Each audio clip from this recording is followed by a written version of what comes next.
Yes, among other things. It is really a great honor and privilege for me to be here to speak to the creme de la creme of the leadership of Kaduna State. You are the leaders of Kaduna State. If Kaduna State is doing well, it's because of you working together to help the governor achieve his vision and his goals for the state. If Kaduna State doesn't make progress, you will be asked to account both in this world and here because you are the leaders of the state. The governor is first among equals, ably assisted by the deputy governor, the commissioners, the secretary to the government, head of service, chief of staff, and so on. But each and every one of you here is a leader in his own right. So what I want to speak about is to share my experiences in the private sector as well as in the public sector, because I've been privileged to start my career in the private sector in Nigeria, and I was privileged to work for some major multinational companies. First Motorola, and then AT&T of the US, both telecoms companies in the Netherlands and the United States. Before I found myself very, very accidentally in the public service when General Sani Abacha suddenly died, and Abdulsalami Abubakar invited me to join a team of advisors. That was how I started. I was 38 years old, and I was sitting with these generals, some of them old enough to be my parents, and decisions were being taken that affected the tens of millions of Nigerians. For 12 months, I was policy advisor to General Abdulsalami Abubakar, and from there I got appointed to be the Director General of the Bureau of Public Enterprises, the privatization agency of the federal government, which I did for 4 years, and then I was privileged to be appointed Minister of Abuja, again for 4 years. Then I had the experience of leading government, being in exile, being in opposition for another 8 years, before coming back first in the CPC and then APC, and got elected as governor of Kaduna State. So I am privileged, I'm just lucky to have seen the private sector, domestic, international private sector, federal government in advisory capacity, federal government in executive capacity, because I had to run the BPE as an agency, reporting only to the Vice President of Nigeria, and cabinet minister, and then back to my state as governor. So I've seen a bit of everything. And what I want to share with you is some of the lessons I've learned across the board that will be useful in my view to all leaders. And you're all leaders. Whether you're a local government chairman, you must constitute a team to help you achieve your objectives. If you're a commissioner, you have aides that you have to appoint. Apart from the career civil servants that are there to support you, but you usually bring in 1, 2, 3 assistants that you trust that help you discharge your duties. And if you're the head of a ministry, department, or agency, or special advisor, again, you must get people to help you achieve your objectives. And in my view, the reason why Nigeria has not achieved its potential, Nigeria has been a country of potential for 200 years. From the very moment white people came to this country, they saw the country as one of great potential, great people. But what we always lacked is quality leadership. And one of the major aspects of quality leadership is the ability to choose the right people to help you get the job done. Because only God can do everything.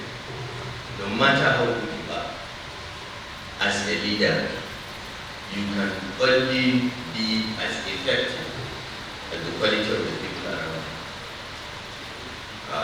And that is why there is a saying that no country does better than the quality of its civil service. If a country works well, check. You see that the civil servants are well-trained, highly educated, and committed. If the country doesn't have good quality public servants, forget it in development. And we can see that clearly in Nigeria. We have only one problem in Nigeria. It is not food, it is not hunger, it is not the exchange rate, it is not fuel subsidy. It is a leadership deficit. And I like visiting Borno all the time. I don't come here a lot, but anytime I come, I feel gratified when I see the improvements. When I see Maiduguri in particular getting built up, getting cleaner, more organized, the traffic flows, you know, and you can see the energy returning, the economic opportunities are coming back. And this state, this region that has gone through so much trauma, the trauma of Boko Haram, of killings, of being cut off from the national grid for years and isolated, is finally going. And it's all thanks to the quality of leadership we had in the last few years. I am biased. I like Governor Zulum. I'm biased about him. I like him very much. I think he's one of the best governors we have in the country. I will talk about that later. So I've been asked to speak to you about leadership of public policy, navigating challenges and lessons. And that's what I will try to do. I hope the presentation is just there. What about this? You couldn't get it on this, on the big screen? In any case, this slide will be made available to you to go through, but I've been given 2 hours to present this. I will try to do it in 1 hour or a bit more, so that we have time for you to ask me any questions. Okay? But there are some ground rules. Please don't ask me to comment on any past job that I have done. Okay? So I don't comment on BPE. I don't comment on Abdul Salam's government because I was there. I don't comment on what I did in BPE or what the people in BPE are now doing. Alright? I also don't comment on my time in the FCT. Whether the minister now is doing a good job or not, you go and ask him, not me. Ask me about what I have done. I can respond to that to some extent. But I don't, once I leave a job, I don't comment on it, and I don't praise or criticize those that are doing the job. It's a life principle. So, in the same way, I just left office as Kaduna State Governor.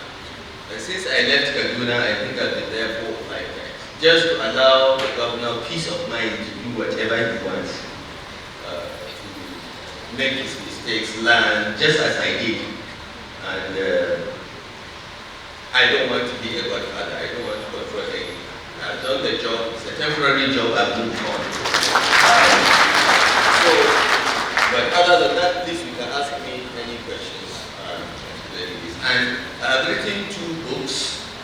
The Accidental Public Servant, which was published in 2013, and 2 volumes of some of my columns in newspapers and where. Let me check. Yes, it's what. So these 2 books are available free of charge to all of you that are interested, that are attending this workshop. So Jamila, who is our facilitator will take the names of all those that are interested in these 3 books. And as soon as I get back to Abuja, I will have cartons of the books delivered before Friday, so that each one of you can get these copies if you have the time to read them. They are big books. So let's come back to what we are here to do. You are leaders. Why is leadership important? There is a famous hadith of our Holy Prophet sallallahu alaihi wasallam that when more than 2 people are embarking on any project, whether it is a journey or anything, they must elect a leader. They must choose a leader. So leadership is part and parcel of our religion and culture. It is also a prescription of our prophet. No group can operate and be effective without a leader, even if that group consists of only 3 people. Leadership is important. And it is leadership that determines whether the group achieves its objectives or not. So leadership is important, and I'm sure you know that.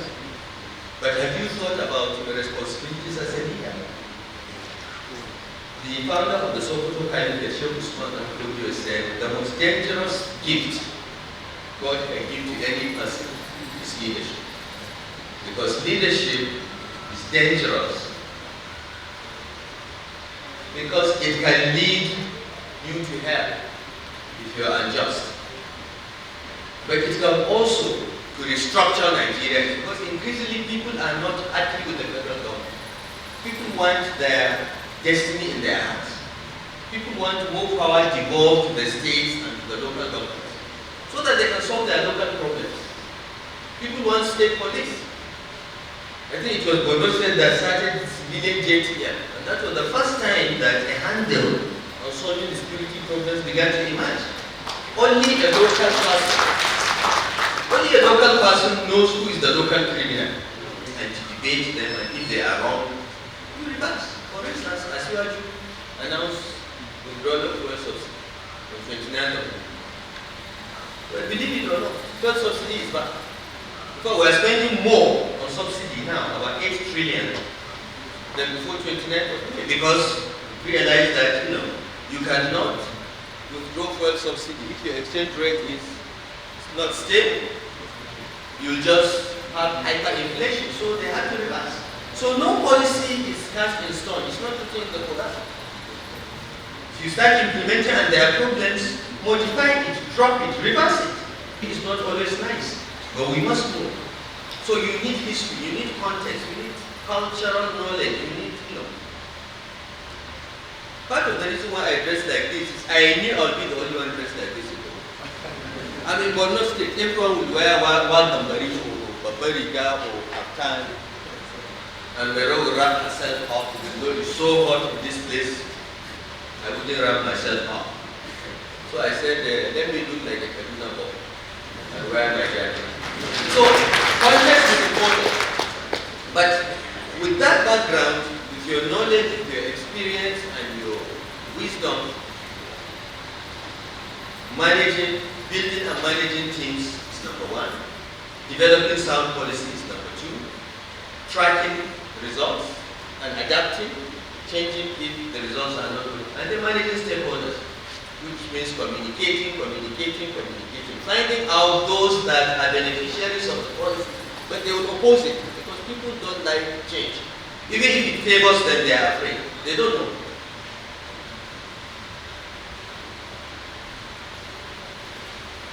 I have talked about teams over and over. So how do you set up a team? You need to set up a team for various reasons. And I've listed 4 of them there, so I don't need to waste your time going through them. You can look at them later and reflect on them. But it's because you want to achieve your goals, and your team should be aligned to your goals. You want to manage crisis, because crisis will happen. You want to build trust and confidence.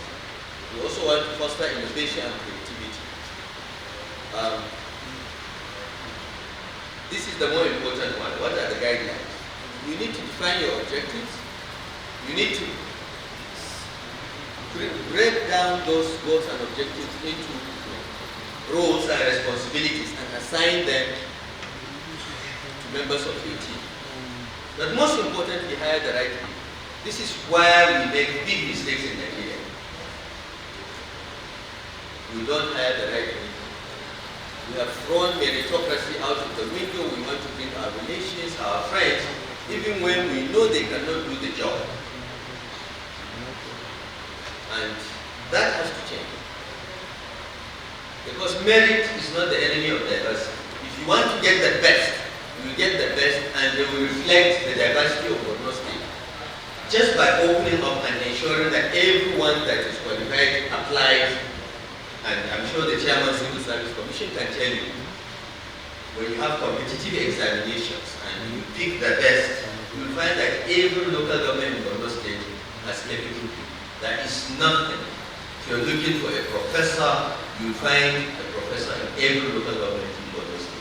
So you don't need to pick political thugs and make them teachers. You can pick the best teachers and they will reflect the diversity of Borno State.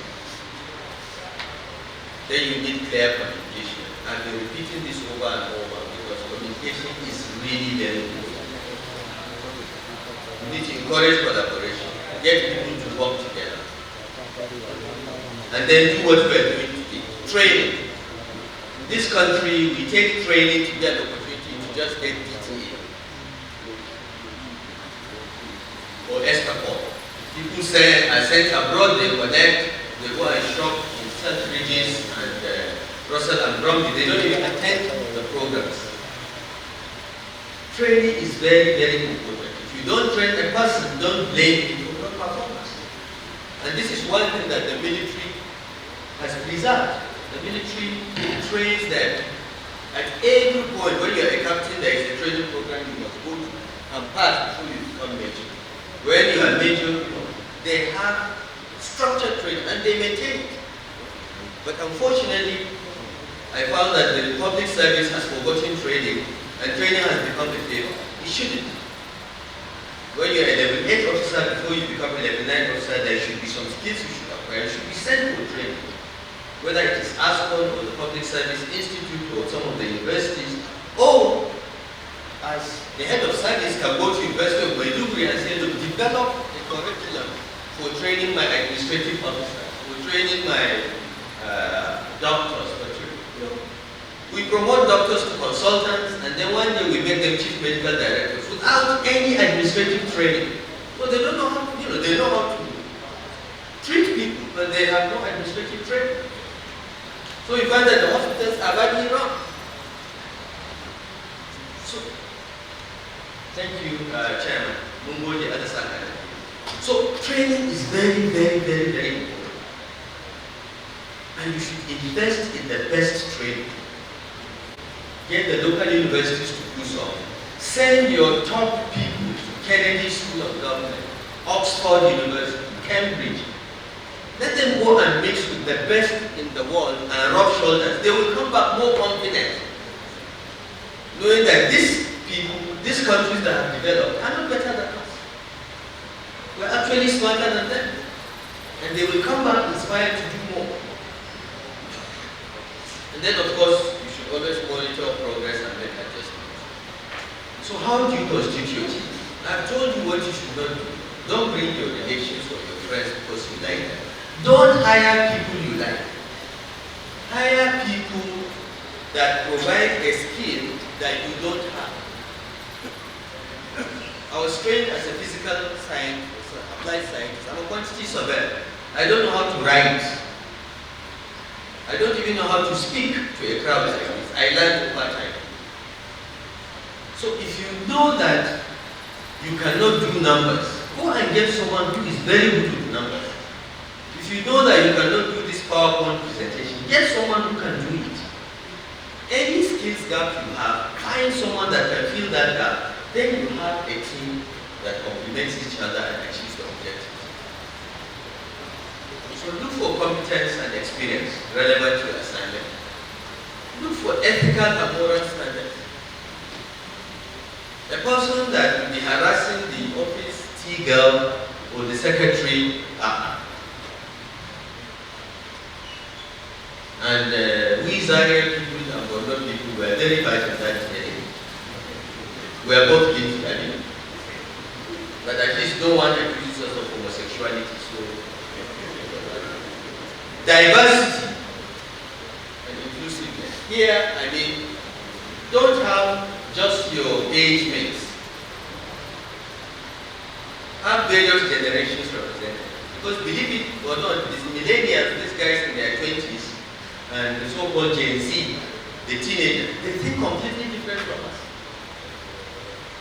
I sent my daughter to get a master's in development economics. She came back, I was trying to get her a job. She said, I don't want to work. She has a master's in development economics. I don't want to work in any office, 9 to 5 is not for me. What do you want to do? I want to open a coffee shop.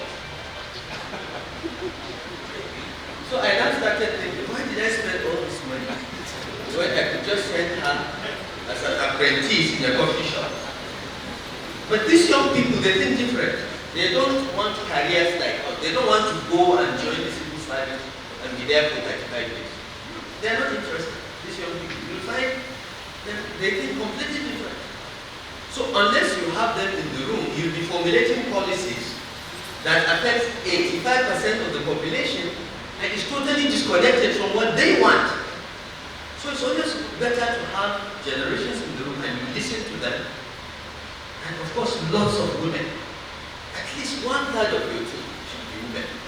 If possible, 50% of your team should be women. Because if you ignore women, you are a society clapping with one hand. Women account for at least 50% of our population, and they are as smart as the men. But in addition, they can do things that we can't. They can have babies, you can't, even if you're Gobris. So we must understand the importance of women and make the best use of them. I have not regretted, having many women in the Kaduna State government. I'm very proud of them. But the most important thing is commitment to public service. If you want to make money, this is what they used to teach us at Barrier College. If you want to make money, go to UAC or drop out. In other words, go to the private sector. If you want to solve societal problems in a big way, go to public service. Because it's only in public service that one signature of yours can educate a million people. You have to be as rich as Aliko Dangote or Bill Gates to be able to affect the lives of millions with your money, no matter how much you do. But a public servant, one decision can affect the lives and future of millions. For instance, in Kaduna State, we took a decision that would provide free, compulsory, primary and secondary education, 12 years, not basic education. 12 years, every child in Kaduna must go to school for 12 years. No girl will get married until she finishes 12 years of education. The results will not be seen today. It will take about 30 years. This is the beauty of education and the danger. So governments can continuously ignore education without it being apparent, but the problem will happen 30 years from now. What you are seeing today with Boko Haram and banditry is ignoring some social policies like education and healthcare 30 years ago. We are paying the price now. Invest in education. It will not be clear in the beginning, but in 30 years you see the beginnings, where all results of investment in education by Amadu Bello, Sakashi Ibrahim, Isagekan, and so on. So look for people that are committed to public service, that are angry about the state of Nigeria and want to do something about it. They are angry that a desert like Dubai has developed in 30 years and we are struggling. Those are the people that you should look for in your team. And please keep your team small. No person can handle more than 8 direct reports according to principles of management. So keep your team small and nimble. And have your own cabal. Cabal is not a bad thing. There must be 1, 2, 3 people. It may be your wife, it may be your brother, it may be your father, your mom, that you absolutely trust, that have no interest other than you. Consult them. Anything that you are not too sure of, go and bounce it off them. You'll be surprised what you can get from people that are not even educated. For those of you in politics, you know what I mean. You see an illiterate coming to you, trying to draw you into politics, and by the time he describes what you need to do, you realize that he wants to take away all your life savings. But the man didn't go to school, but he's smarter than you in that area. So it is not education going to school. Wisdom can come from the smallest child to the least educated. If you're open to ask, keep your team nimble and small, and develop what you call second echelon leadership. Second echelon leadership are those that directly report to you, that you assign responsibilities and you hold accountable. And I will give examples of that of what we did in Kaduna. Finally, keep your civil servants happy. Keep your civil servants trained. Keep your civil servants free to express their views. Encourage them to disagree with you. They will save you from going to jail. They know the rules. Even if you want to do something wrong, tell them, I want to do this wrong. They will help you do it so that you don't get caught. Respect your civil servants. They are not as stupid as they think. They pretend to be stupid, yeah? But they are not. Throw them out, get the best out of them, respect them, but more importantly, expose them, train them, send them abroad, send them to other states that have excellent civil service. Lagos is one state that has a good civil service. Just send them to go and interact. In Kaduna, we tried to develop a good one too. And I was told by Tiffin that Kaduna State has the best civil service in northern Nigeria. I didn't say it. That's what they told me when I took over. They said, you are lucky you have the best civil service in northern Nigeria.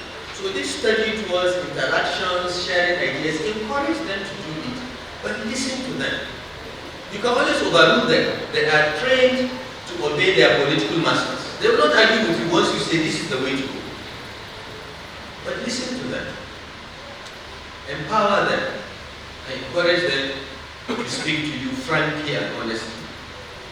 So, in Kaduna State, this is how we organize the governor's office, the government house. I had 6 direct reports. Those that report directly to me.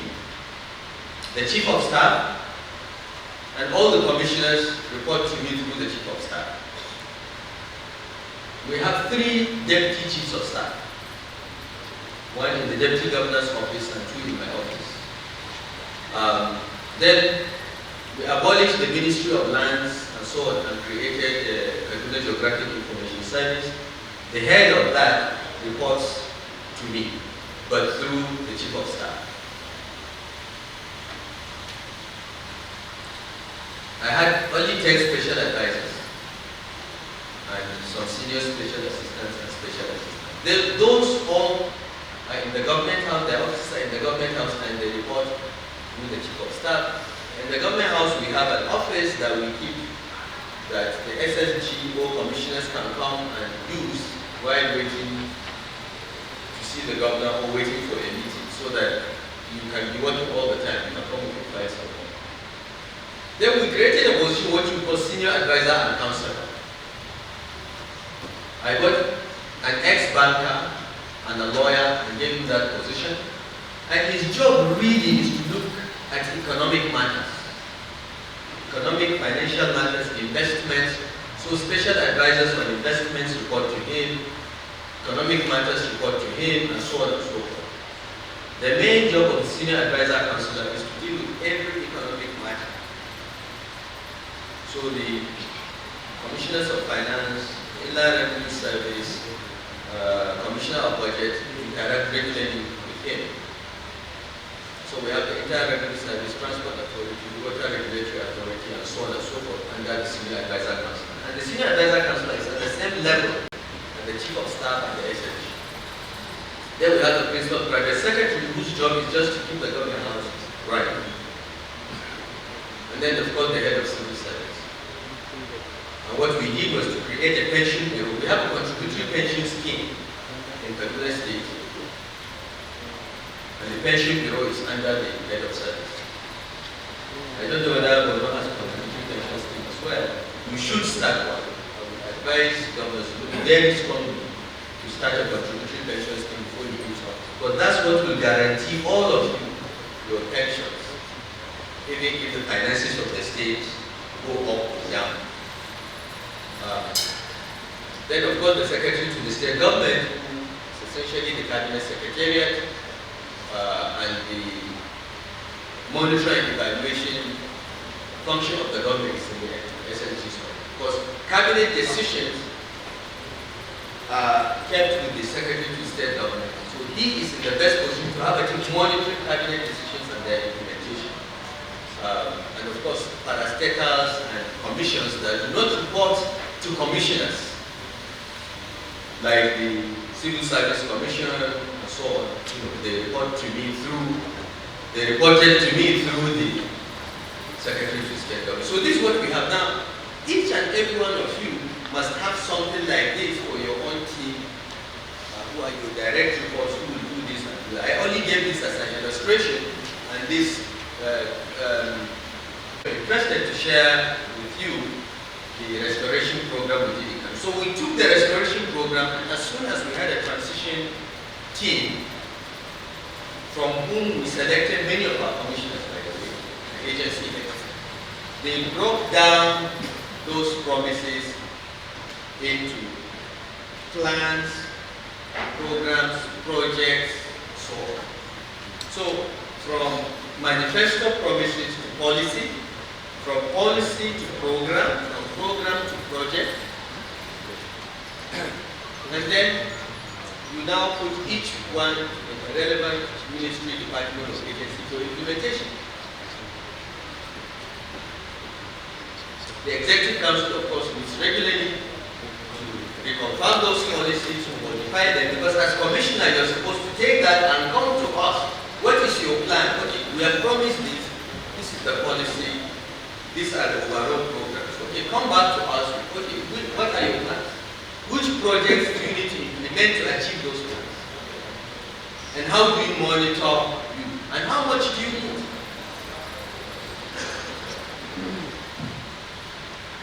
And by the time we did our 8 years, I think we are publishing a book on our 8 years very soon, but our special advisor on research and documentation said we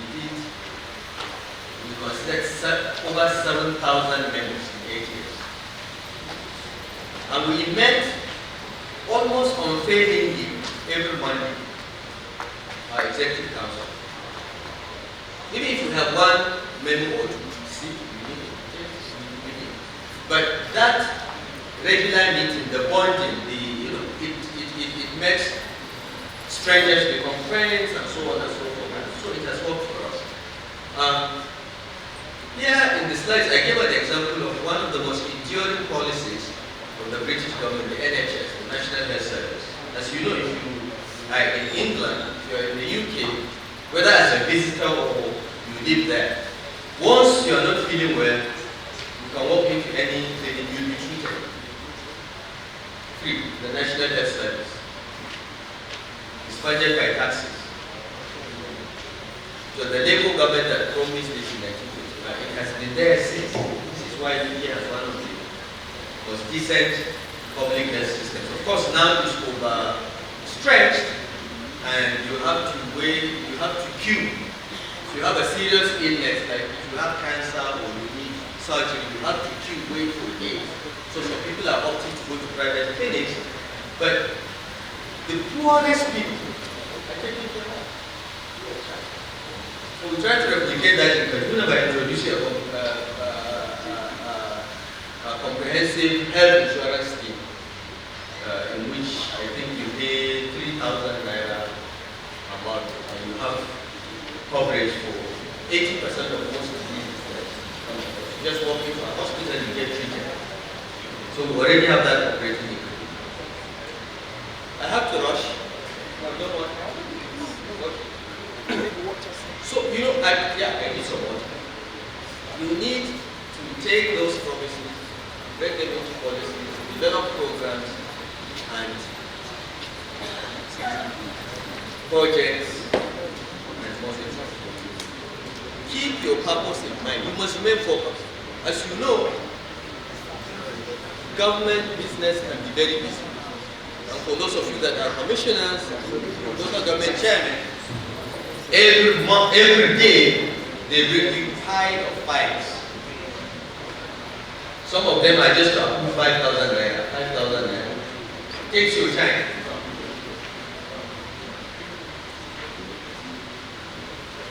The most important file is when you are tired. So if you have good aids, they should sort out those approvals for 5,000 or for travel, for this, that. They just want your approved. Get them sorted out and focus on the policy ones that require you to take. Require you to read the file. Focus on those, and those 5,000 extra for DTA. Just allow your assistants to do it. Or even get a stamp that says approved with your signature. I had a stamp approved for signature that my deputy chief of staff just handed. I don't want to be approving that you go to Lagos. What does that go to do with the government? Why does going to Lagos by 11, 12 officers have to come to the government? So over time we change the rules, we allow the commissioners to approve certain things so that the flow of paper and memos to the government house significantly reduces. So but you have to look at your situation and take those decisions so that you can be more efficient. I've done an hour. Okay, I've done an hour, so I'll try to finish in 15 minutes. So that we have more time to ask questions. So, you know, describe policy and so on. Now, some policies, programs, projects are intangible. And I'll give just one example. If you're undertaking pension reforms, for instance, people will not see a building or a bridge and praise you. But you are securing the future. It is in 20, 30 years that people will appreciate what you are doing. Maybe long after your home. When we started the pension reforms when I was in DPE in 2002, the Pension Reforms Act was passed in 2004.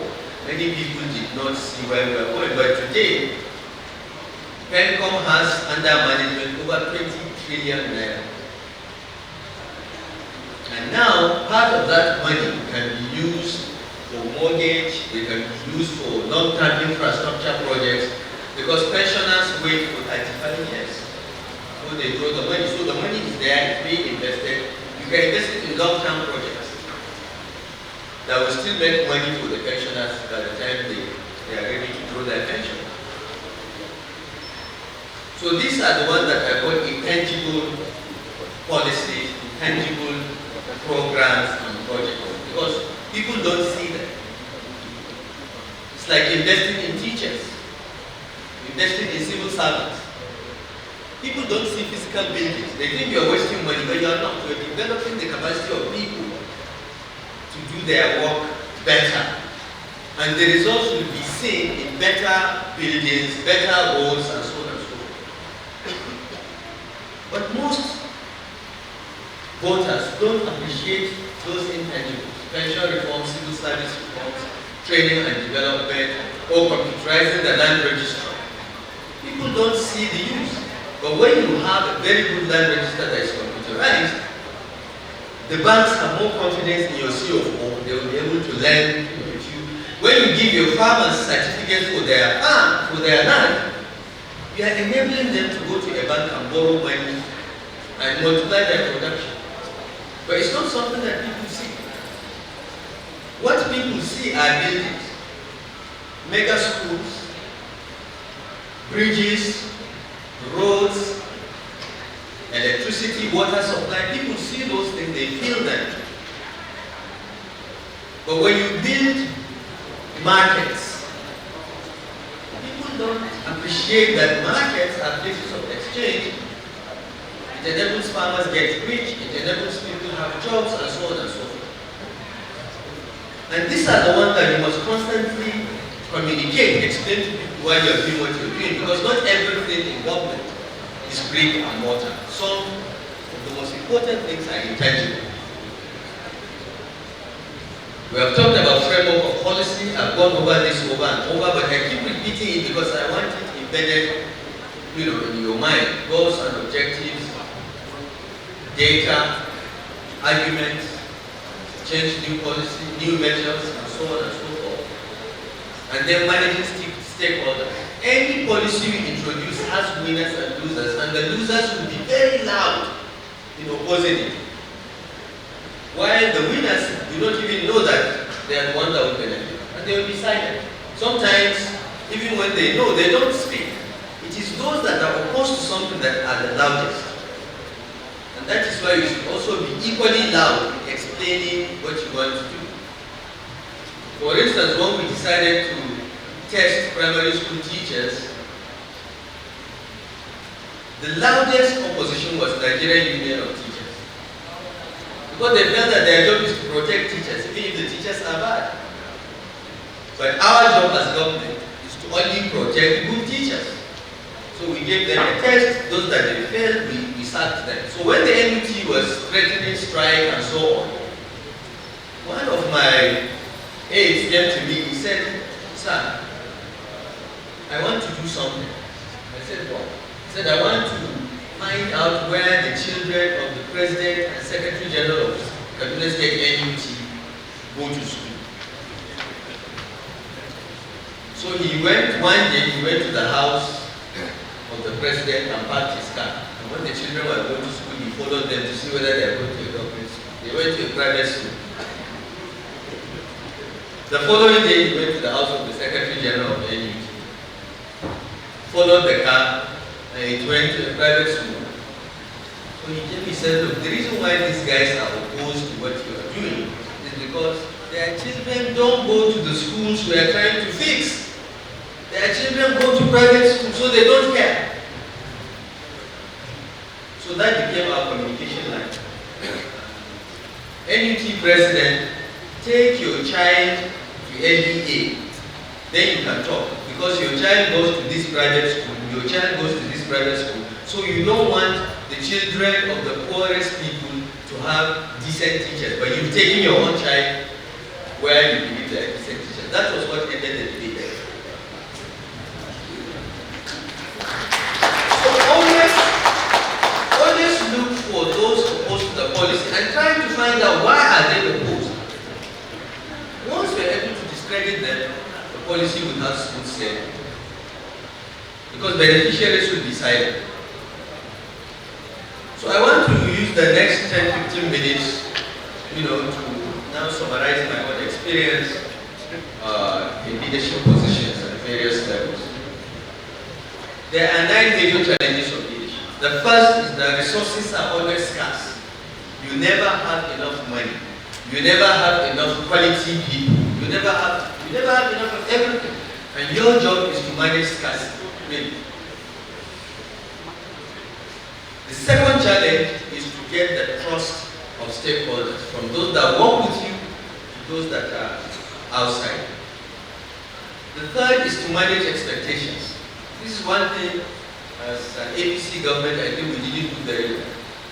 When we were promising change, people expected once Buhari become president, everything will, all the problems of Nigeria will disappear. We didn't manage expectations. We just said, look, this thing is tough. What we are inheriting is bad. It will take a long time for it to change. It will take, but we wanted to get elected, so we have changed. Change. Managing expectations is very important. Always lower expectations so that you can over-deliver. Against you. How many people voted for you?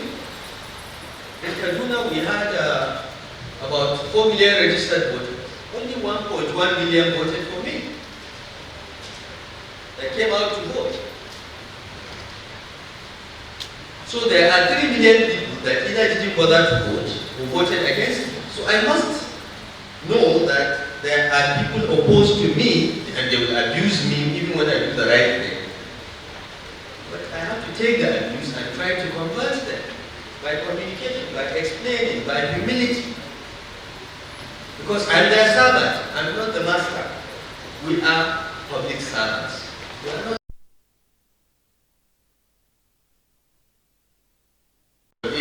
clearing the road for you, but you are just a servant. And then the fifth is the capacity of your team, particularly your public service. The sixth is getting data. You cannot take rational, logical decisions without data.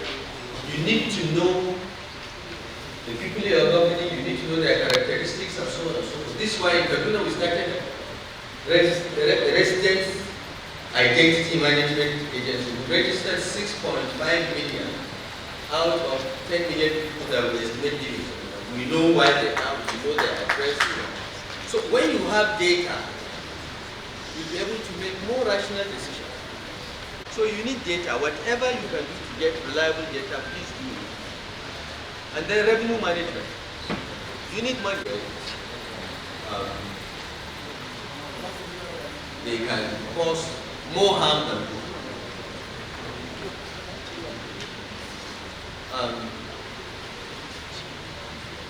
But good leadership is focused, is honest. The civil servants will be focused and honest. Political leadership is dishonest and not focused. I assure you, the civil servants will also do that. So don't blame civil servants. Look at yourself first, because they take their due from you.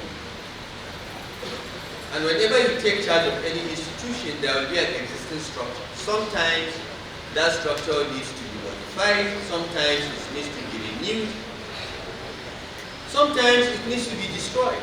For instance, after 6 months in the FCT, I realized that I could not run the FCT, which is like a state or a city, using a ministry. The ministerial structure will not respond fast enough to the problems of the city. So I dissolved the FCT ministry with the support of President Obasanjo and created the FCT administration, which was more flexible and less bureaucratic.